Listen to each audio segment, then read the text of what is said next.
সন্ধ্যা দিতে আসছো তুমি উপরে? সন্ধ্যা দিতে আসছো?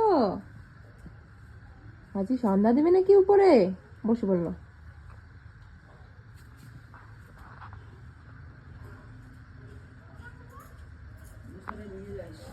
হুম।